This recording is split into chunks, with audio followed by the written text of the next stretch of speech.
Yo guys, soon we will have a new mod in One Human called Prismverse class. I don't know if I spelled correctly, but in today's video, I'm gonna show you how the mod works, how to win the mod, and many more. Now, I got this video directly from the stream video to give you guys the core ideas without so many unnecessary stuff. And also, along with the update, it seems like they're gonna release a brand new racing car. I will show that later on in the video. Oh, and here's the code for free Starchrom. Make sure to redeem this before 30 October. Okay, enjoy!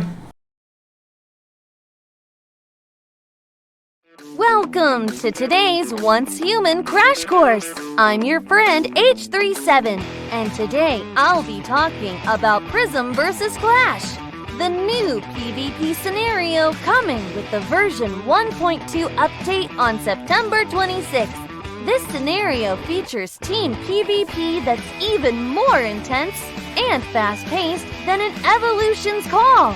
Firstly, Prismverse Clash has fewer phases, 4 to be precise, other than starting settlement phase.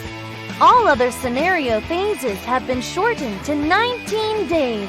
This will greatly reduce the preparation period, meaning you'll get a pure PvP combat experience from the very first day of the season. In the wilderness, multiple contest areas have been marked where you can engage in PvP either solo or alongside your friends. Furthermore, you won't drop any gear or resources if you're defeated in Prismverse Clash, so you can go all out in PvP without worrying about losing important items.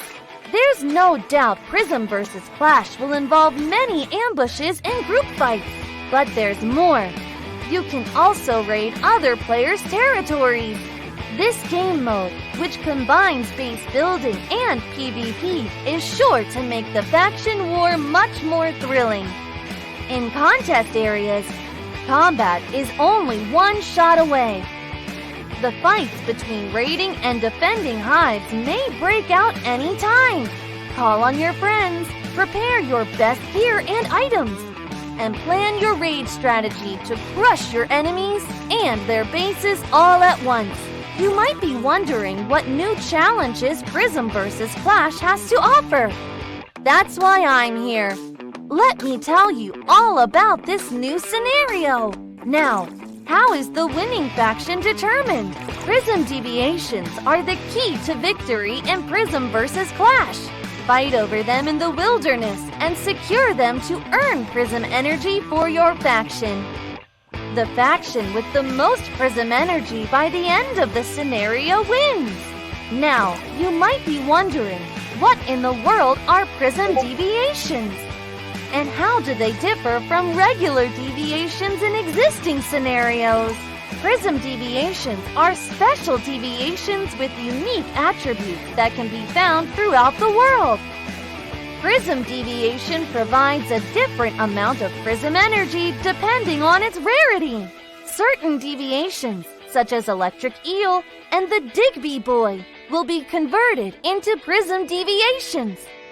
2 new Prism deviations will also be introduced in this scenario: Berserkosaurus Rex and the Radiant one, which are so rare that securing one will earn your faction a massive amount of Prism energy.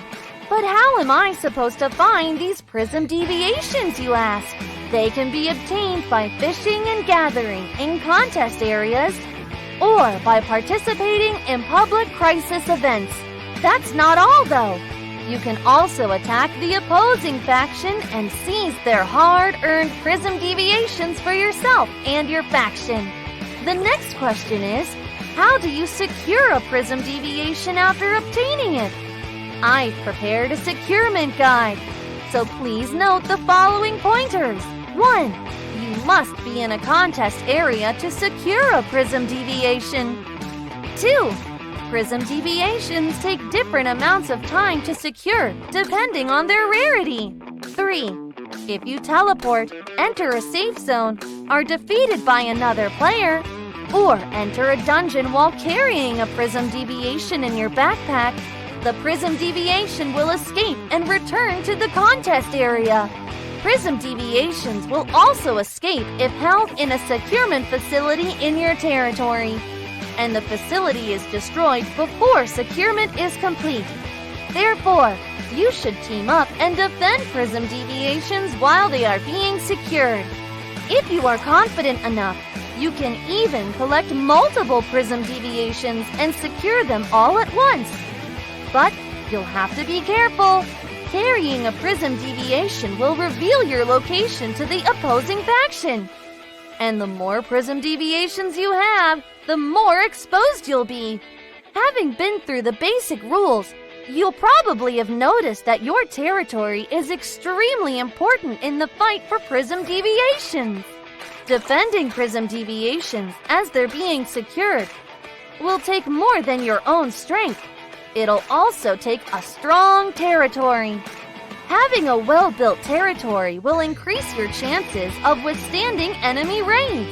You should aim to occupy strongholds in the wilderness with your hive or faction allies, or else build a huge fortress with robust defenses.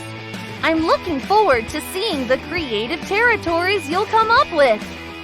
But I wonder if even the most seemingly perfect territory can truly be impregnable. I guess you'll have to find out for yourself.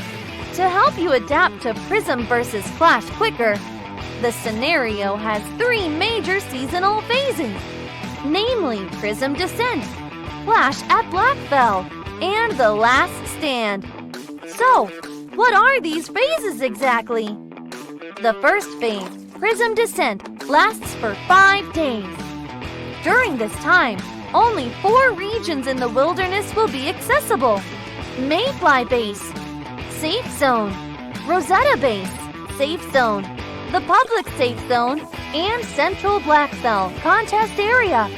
You can think of this phase as a warm-up period during which you can familiarize yourself with the rules of the faction war, as well as try out game modes like Public Crisis events, Securement Silos, and Monoliths.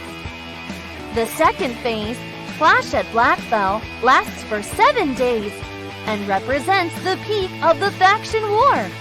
During this phase, the Western Blackfell Contest Area will become accessible, enlarging the theater of conflict. Public Crisis events, Securement Silos, and Monoliths on hard mode will also become available. The third phase, The Last Stand, lasts for 7 days and will be decisive in determining the outcome of the faction war. Eastern Blackfell Contest Area and Pro Mode Dungeons will con available during this phase. Different incidents will also occur during each phase of the scenario. What kind of impact will they have on the battlefield? You'll have to find out for yourself. Now, I'm sure you'd like to know about what kind of rewards you'll be getting for your contributions to your faction during this season. Firstly, unlike Evolution's Call, there are no war bans in Prism vs. Clash, so seasonal rewards are tied to your faction instead. If your faction accumulates the requisite amount of Prism energy, all members will receive Starchroms as a reward. You can also complete individual season goals during each phase to earn rewards, including Legacy of Conflict loot crates, Starchroms, and more. And if your faction wins, or if the scenario ends in a draw, you'll be getting 9 Legacy of Conflict loot crates. But don't worry if your faction loses. You'll still receive 6 of those coveted Legacy of Conflict loot crates. Individual players in each faction will be ranked based on their contribution during each phase, and will receive rewards according to their ranking. You'll also be able to share your personal rewards with other players. This means that, in addition to your personal rewards, you'll be able to share the rewards of one other player. That concludes this crash course on the Prism vs. Clash scenario. See you on the battlefield on September 26th. I'm the final. I never lie, better listen. I'm in my prime, and you're never gonna catch up. Victory's my next stop. What I got you want, you're never gonna get a piece of. You said I was never gonna make it, now look at me. I'm killing it, jealousy, and all you ever do is try to be like me. Your price will never reach up. Okay, what do you guys think? I personally cannot wait to try this new mode. Not because I like to PvP, but because it's new. If there is competitive aspect on PvE, I will definitely try it as well. Well, thank you guys for watching. Hope this video helps. See you guys next time.